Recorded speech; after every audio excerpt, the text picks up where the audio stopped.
Hello, I'm Betty Elmer.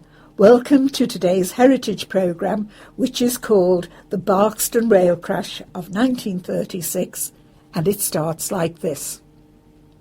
At about 6:15 on the morning of Sunday, the 19th of January 1936, there occurred for Grantham the most serious railway disaster since the tragic crash of 1906. It happened on the Peasgood cutting, about 3/4 of a mile from the LNER, London and North Eastern Railway junction station at Barkston. An appalling collision took place between a ballast train and two light express engines coupled together. 5 men were killed outright and 7 others were seriously injured. 3 of these 7 later died in Grantham Hospital. 1 on the night of the 19th, 1 early in the morning of Tuesday the 21st of January, and 1 on Wednesday the 22nd of January. Grantham became a town in mourning. The ballast train, which had left Grantham at 6 o'clock a.m., consisted of a locomotive, a brake van containing a small number of plate layers, a number of wagons loaded with ballast, as well as several empty ones, and finally a rear brake van in which the 12 plate layers involved in the disaster were travelling.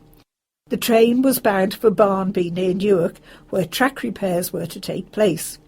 When the train left Grantham, it was bitterly cold, pitch dark with frosted snow on the ground and patchy freezing mist. It was intended that the ballast train would stop at Barkston in order to pick up more plate layers.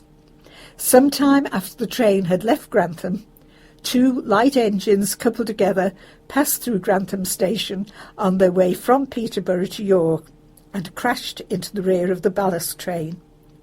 The first indication of the crash came from an unidentified railwayman who dashed to Barkston Station to raise the alarm, only to collapse a few moments later. There was carnage, chaos and destruction in the cutting just a short distance away.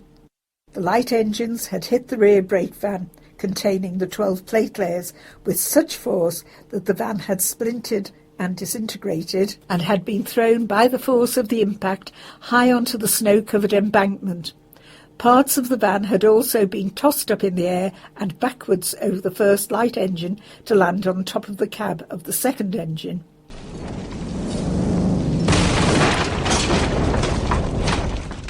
The brake van was reduced to twisted metal and splintered wood.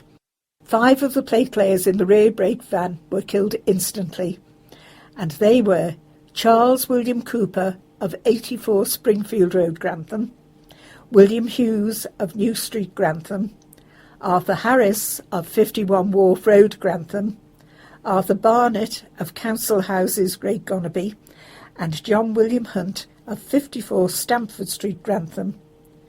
The remaining 7 men were horrendously injured. The first was timekeeper Augustine William Geoffrey Watson of 102 Springfield Road, Grantham, who died in hospital later that same night. The second was Maurice Avery of Council Houses, Great Gonnerby, who died in hospital early on Tuesday morning, the 21st of January. G.W. Bonner of 107 Stamford Street died in hospital at 11:15 a.m. on Wednesday, the 22nd of January. All were married men. The 4 remaining injured men were, firstly, H. Sentence of 3 Walmer Cottages, Albion Place, Grantham, F. Parker of Springfield Road, Grantham, G. Green of Barrowby, and A. Taylor of Albert Street, Grantham. At the scene of the accident, the circumstances of the 12 plate layers were dreadful. Some of them were trapped under the wreckage, while others had been thrown into a water-filled dyke which ran beside the railway line. It was bitterly cold. An impassioned plea for help went from Barkston Station to Grantham and Sleaford hospitals, also to the police and railway officials. Station Master Lattimore of Barkston took charge of the rescue work. A light trolley was obtained to transport the injured, also the plate layers who should have, joined the train at Barkston and other railway workers who needed to make their way down the line to the scene of the crash. It was still totally dark, and they did not know how many men might have been involved in the disaster. Soon after, Dr. F.J. York of Grantham arrived on the scene, having walked along the track from Barkston Station, and he was soon joined by Dr. Hopper of Grantham and other helpers. It was still night, and the rescuers worked by the light of electric torches and oil lamps from the station. It was very difficult to see. A couple of men were in the dyke, and they were pulled out with their wet clothes freezing on them. Most of the injured were groaning with pain. However, the presence of the dyke undoubtedly saved some of the men from being crushed to death. Others were semi-conscious and had to be extricated from the wreckage which pinned them down. Wreckage was also blocking both the up and down main lines. The most heart-rending job was that of retrieving and releasing the dead bodies. The dead were friends to all of the railwaymen involved in the rescue, and the knowledge that their lives had been lost just a few minutes ago made the task doubly difficult. It was intensely cold, and the rescuers still couldn't see. They tried without success to lift the side of one wagon to reach one of the injured, then managed to crawl underneath it, expecting at any minute that it would crash down on them. As the dead and injured were brought out, they were placed on a little flat bogie truck and wheeled back along the line to the station. The bodies of the dead were then placed in the waiting room, the injured then being taken by ambulance to hospital. This transport was hindered by the snow-covered roads. Rescuers at the scene said that the injured men showed wonderful courage. At Barkston Station, Mrs. Lattimore, the wife of the station master, Mrs. Loker, the wife of a porter, and Mrs. Speed, the wife of a platelayer, made tea for those who could drink it. One of the injured men, Albert Taylor of Albert Street, had 3 cups of tea and a cigarette. Mr. J. E. Twilley, who was the driver of the Grantham motor ambulance, confirmed the difficulties of the rescue and spoke of how the helpers worked frantically and heroically to release the injured trapped under the wreckage. Mr. Twilley was one of the first people on the scene. Mr. Twilley said it was the worst scene he had witnessed since leaving the battlefields of France in the Great War, World War I. Also that the terrible weather conditions added greatly to the difficulties. The damage to the ballast train was so extensive that pieces of the smashed trucks were found 50 yards away from the scene, and the bridge near which the accident happened bore score marks where wreckage had crashed against it. After the dead and injured had been removed, the colossal task of clearing both the blocked main lines began. Railway breakdown gangs and officials from as far away as Doncaster took charge and started work. They brought a steam crane, and operations were directed by Superintendent Sharman and Inspector Cook, who were in charge of the police. Firstly, the crane lifted the overturned debris of a truck because it was greatly feared that other victims might be trapped underneath it. Fortunately, this was not so. The 2 light engines had remained on the track, although the leading one had been badly damaged.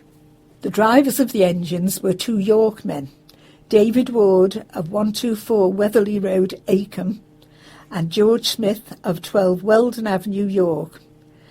And the firemen were Harold Calvert of 25 Caxton Avenue, York, and Thomas Reynold Robson of 6 Osberwick Lane, York. These men miraculously escaped injury, apart from one of them who received slight cuts. A great crowd of spectators gathered to watch the rescue work, most of them coming from Grantham. Among the spectators was Lord Brownlow of Belton House. Lord Brownlow had been Mayor of Grantham in 1935, and he may have met some of the platelayers during his year of office. His lordship owned considerable land adjoining the railway line, and he gave instructions to his household staff at Belton Park to prepare sandwiches and coffee to be sent out to the rescue workers. Also at the scene was Councillor Arthur Each, the Mayor of Grantham. The up main line was cleared at about 11:30 a.m. and trains bound for London were worked over this line. Trains bound for the north were diverted at Grantham onto the Nottingham line via Allington Junction and rejoined the main line at Barkston East Junction until the down main line was finally cleared at 6 p.m. Passenger trains proceeded at caution over it. On the morning of Monday the 20th of January, the Mayor of Grantham sent the following letter to the widows of the men involved. Will you allow me to express the town's grief at the sad loss you have sustained in the death of your husband in the disaster which unfortunately overtook him and his mates yesterday, and to add my sincerest condolences in which the Mayoress wishes to join. His Worship the Mayor also sent a letter to the injured men expressing sympathy in their accident and the hope that they would soon be out and about again. The following letter was sent to the Grantham Journal. The members of the Grantham branch of the National Union of Railwaymen wish to express their deep appreciation to Lord Brownlow for the great assistance rendered to those injured in the collision and the supply of refreshments provided. Also to the doctors at the scene of the accident for their splendid work, and to the doctor and staff at Grantham Hospital for their services. Further, to all those other helpers who so willingly assisted, we are extremely grateful. And this letter was signed on behalf of the members by Mr. A. Chalkley, Secretary. The British Legion and United Services Fund provided financial help for all those ex-servicemen victims of the accident, also others who were not members of the Legion. Episode 2, The Inquest. Mr. Theodore Norton, the Grantham District Coroner, opened the inquest at Barkston Institute on the afternoon of Monday, the 20th of January. There was a small gathering of police and railway officials.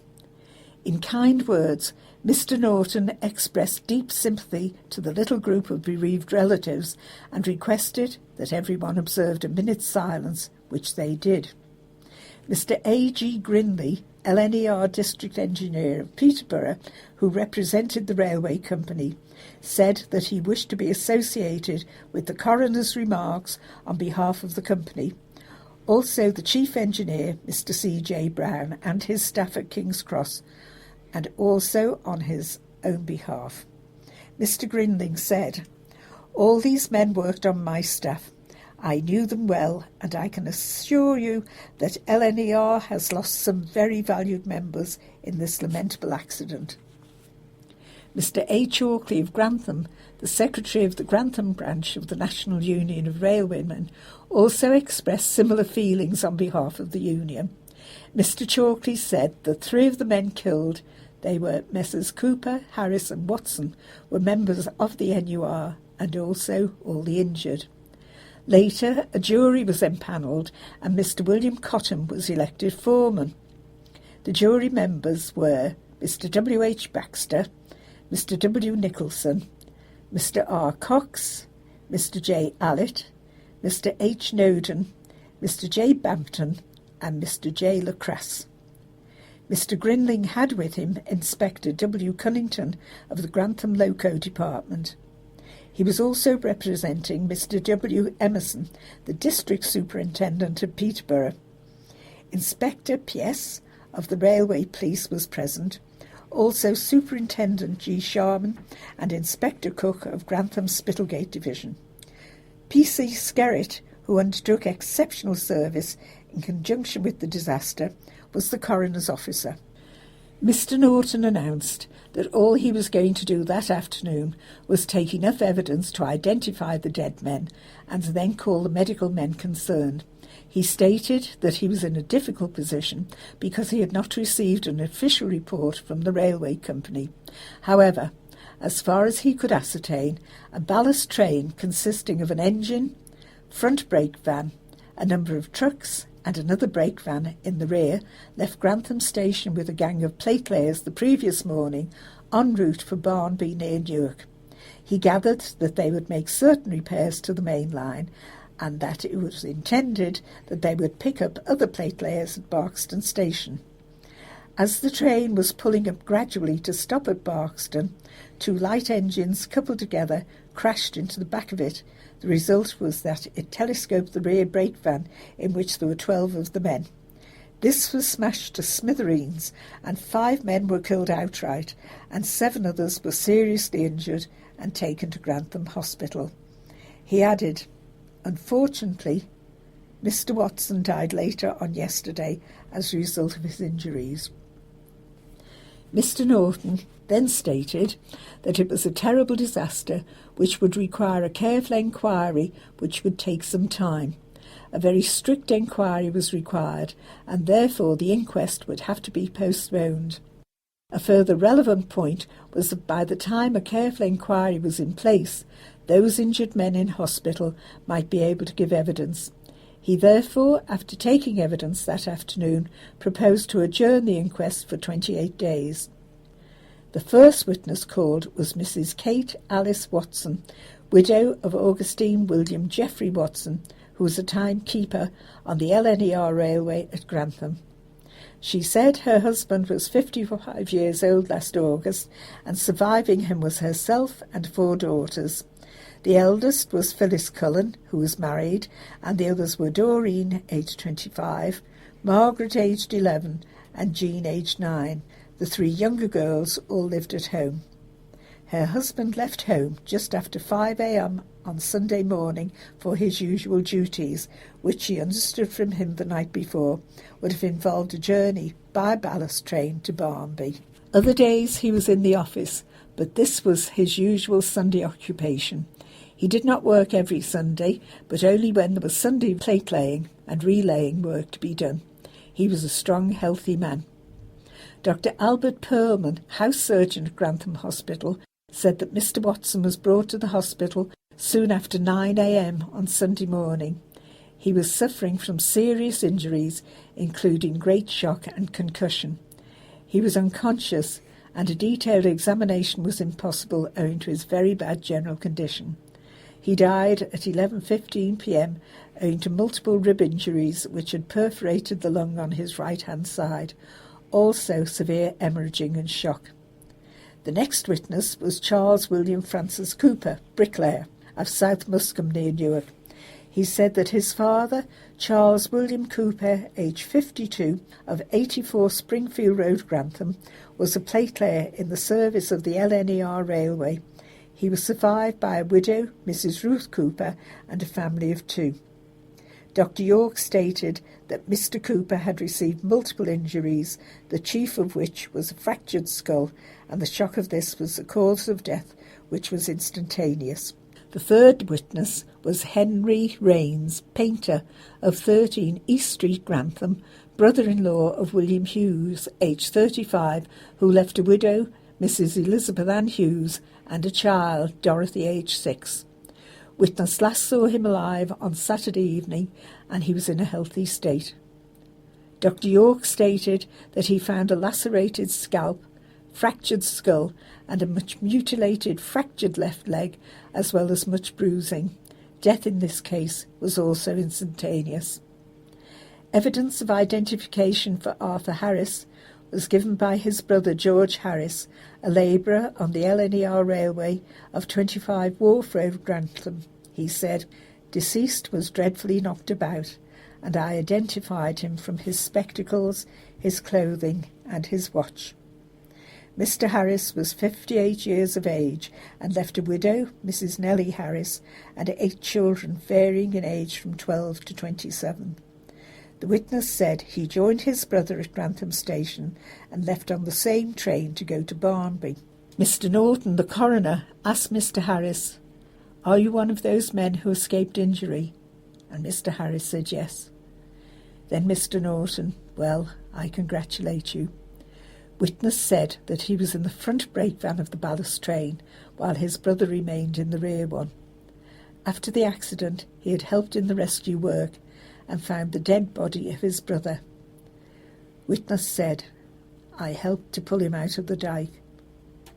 Mr. Norton, "It must have been a very great shock to you."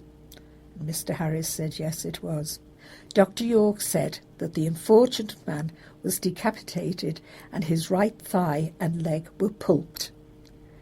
Answering Inspector Cook of Spitalgate, Grantham District Division Police, Mr. Harris added that the ballast train was on the move when the crash came. Inspector Cook asked, "Do you know if anyone made any communication to the driver to get on?" Mr. Harris answered, "I can't tell you. I understand that someone with a light ran from Barkston signal box, but the crash had occurred then. They were too late. I don't know how the accident happened." He was asked by Superintendent Sharman if any of the men killed were in the front brake van, but answered that they were all in the rear brake van. He was also asked who was the guard on the train, and said that there was not a guard that morning, but that Mr. Watson was sent in the rear to look after the brake. William Barnett, a railway goods porter at Boston, identified the body of Arthur Barnett, his brother of Great Gonaby, who was 44 years of age. He left a widow, Mrs. Frances Barnett, and 9 children, varying in age from 20 years to 6 months. Dr. York said Mr. Barnett sustained a fractured skull, multiple fractures of the right leg, and minor injuries. Death was due to the fractured skull and shock. Reuben Codd of Jericho, Syston, a signalman at the Barkston box, identified the body of John William Hunt, his nephew, who left a widow, Mrs. Susan Hunt, but no children. Dr. York said that Mr. Hunt's skull was crushed and his left leg also fractured. Death was instantaneous. The coroner then asked Mr. Codd several searching questions about the signalling system. Mr. Codd said that the Barkston box had control of the section between Peascliff and Barkston, although there was not always a signalman at Barkston on a Sunday. There was a signalman there on the 19th, as he himself had come on later, and the first signalman had been there since 6 a.m. The coroner asked, "But is it an irregular thing to have a man in that box on a Sunday?" Mr. Codd replied, "It is not unusual. He stays on if he is required. They close on a Sunday morning at 6 o'clock as a rule." The coroner then asked, "Supposing there is no man in the Peascliff box on a Sunday, does it extend to Grantham?" And Mr. Codd replied, "No, to Barrowby Road." One other thing. Supposing there is no one in control of Peascliff box, there is a distance signal from there and a home signal? Mr. Codd replied yes, and an advance signal. The coroner pressed on. If that box is not under control of anyone, all these signals would be set at all clear. Mr. Codd replied, if the box was closed, then the signals would be at off. Then the coroner commented, of course, if they were off, the next signal the driver would get would be from your signal box at Barkston. And Mr. Codd replied yes. And the coroner said, that is not always occupied, is it? Not always, was the reply. Then the coroner, do you mean to say that they do not keep someone there always on a Sunday? Mr. Codd replied no. The coroner, I don't understand the system at all. It is closed certain times on a Sunday, but how are the drivers to know? And Mr. Codd replied, he would not have been allowed to leave Barrowby Road if Peascliff was closed. The coroner queried, but it so happens that there was a signalman in Peascliff box, supposing there hadn't been one. And Mr. Codd replied, the signals would have been at off. Unless Barkston was clear, he would have been held back at Barrowby Road. He would not be allowed to leave the Barrowby section until the train had passed Barkston.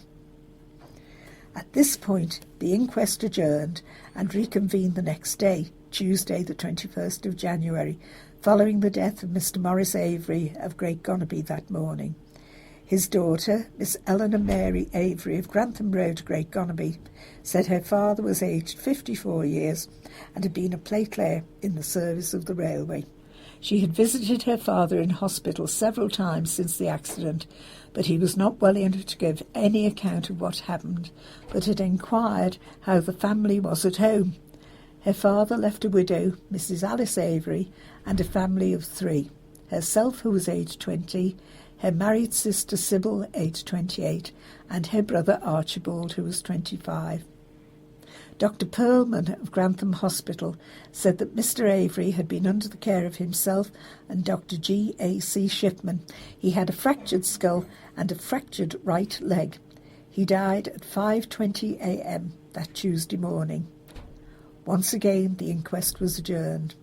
Then on Wednesday, the 22nd of January, the inquest was again reconvened to inquire into the death of the 8th victim of the tragedy, George William Bonner, aged 48, of 107 Stamford Street, Grantham.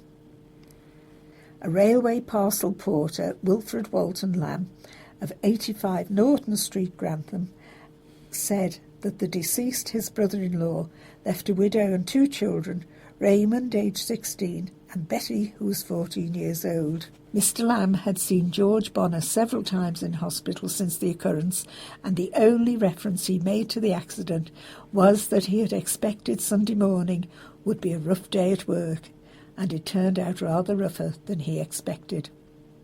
Dr. Perlman said that Mr. Bonner had sustained a fractured skull, fractures of both legs and shock, and had been successfully operated on. However, his wounds became infected and blood poisoning developed, and his death was caused by septicemia and shock. The third inquest was then adjourned until February the 17th. Episode 3, The Conclusion. The editor of the Grantham Journal received the following letter from Mr. Arthur Each, Mayor of Grantham. Sir, the railway disaster which occurred on Sunday near Barkston has, I regret to say, created an enormous amount of distress in the homes of certain citizens who, unfortunately, were involved in the accident. A good deal of this distress can be alleviated by some immediate financial relief, and I'm sure that everyone will agree with me that it's important that they should be relieved as soon as possible from the carking cares of financial stress. This is one of those rare appeals which I feel carries its own justification. My own desire to make this appeal has been fortified by the many requests from friends in the town who wish to support it. I should be grateful, therefore, if you will kindly notify the inhabitants of Grantham and district through your valuable paper that I'm prepared to receive donations towards this fund addressed to me at the Mayor's Parlour, or they may be sent direct to any bank in the town. Signed, Arthur Each, Mayor, the 24th of January 1936. Mention must now be made of the 4 injured survivors out of the 12 platelayers who set off in the rear brake van. Firstly, Mr. Albert Edward Taylor of 46 Albert Street, who was 37 years old and had been with the LNER as a platelayer between 15 and 16 years. He was a native of Sedgebrook but had lived in the borough most of his life. He had spent 4 years in the army during the Great War and saw service in France. He had a wife and 1 child, a boy. Secondly, Mr. Herbert Sentence of 3 Walmer Cottages, Albion Place, Grantham, was mercifully saved by being thrown into the ditch, which, being a deep hollow, kept the full weight of the debris off him. He was born in Hereford and was almost 54 and had lived in Grantham almost all his life. He had been a platelayer with the LNER over 20 years. Thirdly, another of the injured, a well-known mouse fancier, Mr. George Green, lived in Rectory Road, Barrowby. He was a native of the village and had lived there most of his life. Mr. Green was 56 and had a wife and a family of 4. He had been a platelayer since 1908. Lastly, Mr. Frank Parker of 100 Springfield Road was a Corby man who had lived in the borough for many years and had 16 years' experience as a platelayer. He had a wife and 3 children. Although 2 of these men were in a bad way, it is hoped that all would make progress in hospital. On Friday, the 24th of January, the official Ministry of Transport inquiry into the cause of the Barkston collision was held at Grantham LNER station and was presided over by Lieutenant Colonel E. Woodhouse, RE, an inspector of the Ministry of Transport. Prominent officials of the company attended, together with representatives of the organisations with which the men had been associated. Before the proceedings began, a small train took the party to the scene of the accident. At the beginning of the inquiry, Lieutenant Colonel Woodhouse said, "I should explain that the purpose of the inquiry is to deal with the technical aspect of the cause, in order that the Ministry of Transport may be advised why the accident happened, and whether any measures should be taken or apparatus provided which would improve public safety. What I do want to make clear is this, that it is not an inquiry to determine legal responsibility. Bearing that in mind, I must consider whether, if I were to hear all the witnesses in public, the statements of some of the men who are concerned would be likely to prejudice them from a legal point of view. There is another point. If I decide to hear the whole or part of the evidence in private, it is to enable me to get as frank a statement as possible from the men concerned without any apprehension that they might be prejudicing themselves at any further inquiry of a legal nature." Later, evidence relating to the signalling system and that of the driver of the ballast train was taken. Driver H. Spencer, stationed at Grantham, said that he was aged 43 and was an old Great Central man. He joined the railway in 1910 as a cleaner and had been passed for driving for some 10 years. He signed on at 4:30 a.m. on the 19th and left Grantham at 6 a.m. and proceeded to Peascliff, where the signal was a danger. He stopped at the home signal on order of the signalman in charge because the signalman had told him that one of the lights on the front of his engine was out. His fireman changed the front lamp on the locomotive, walking along the footplate to do so. Then they went ahead to Barkston. He gave his opinion that the Peascliff advance signal was not easy to see, but when he did see it, it was giving him a good green light. Because of the haze, he took the precautionary measure of going on slowly and was close to the outer signal when he felt the engine lift and jump forward. He thought he had hit something. It was afterwards he saw lights signalling him to go forward. He then gave the engine steam and went on. A similar statement was made by fireman Herbert William Preston. Lieutenant Colonel Waterhouse then issued a concluding statement.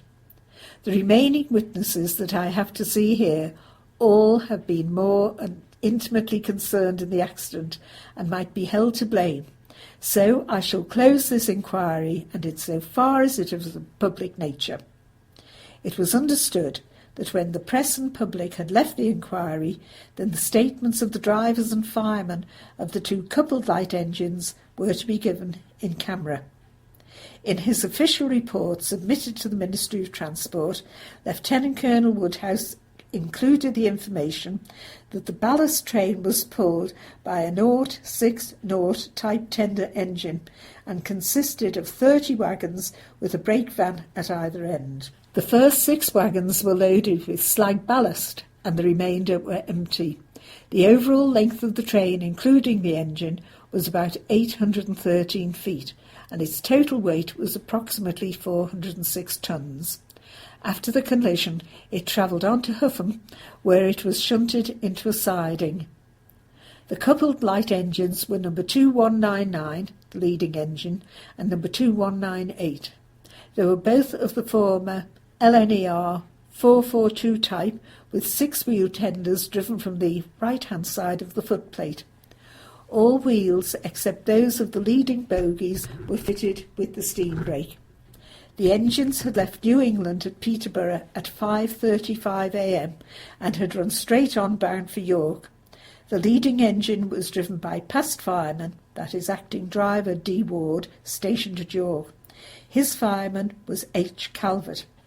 The driver of the second engine was D. Smith, and his fireman was T. R. Robson.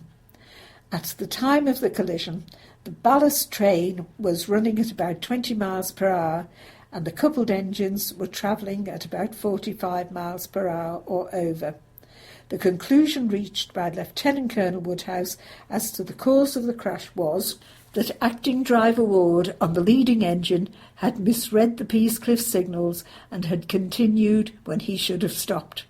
He had been on duty for hours and had had a trying journey from Peterborough because of the weather conditions. He had had his head out of the side window of the cab continuously. It was bitterly cold, and the glass wind deflector was covered in ice, which he had tried to wipe off without success. The cold wind caused his eyes to water. He was 41 years of age, with 24 years' service. For the past 22 years he had been rated as a fireman, and he had been an acting driver for a considerable period and had worked in that capacity on 2,929 occasions up to the end of 1935. His past record was a good one. Lieutenant Colonel Woodhouse also stated that in all probability the accident would have been prevented had automatic train control apparatus been installed. The section of line between Grantham and Barkston South, which carries fairly heavy traffic, was shortly to be equipped with continuous track circuits and colour light signals. In conclusion, driver Ward and G. Smith and fireman H. Calvert were committed to Lincoln Assizes on June the 15th and 16th, 1936, charged with manslaughter. Driver Ward was found not guilty and discharged. The case against driver Smith had previously been stopped by the jury, and the prosecution offered no evidence against fireman Calvert. These two men were therefore found not guilty and discharged. To honour and commemorate those who tragically died and were injured in the crash, we conclude with a piece of music called In Paradisum from Fauré's Requiem. It is sung in Latin, but some of the translation reads, "May the choir of angels receive you, and may you have eternal rest."